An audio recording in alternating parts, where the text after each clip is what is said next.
I'm 57 and I've never had a makeup lesson. So it was wonderful. It was just so nice.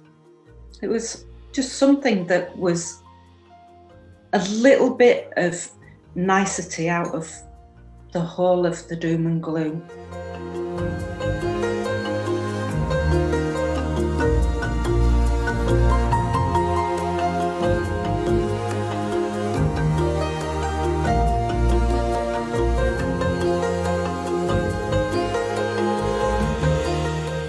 Take this brush and we're just going to spread this just all over. No.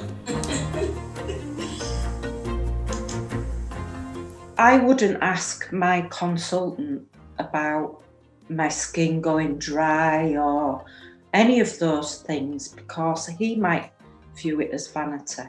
So it's nice to go and be somewhere where people understand women, understand women's needs, and understand that it's not, we don't want to look like glamour models.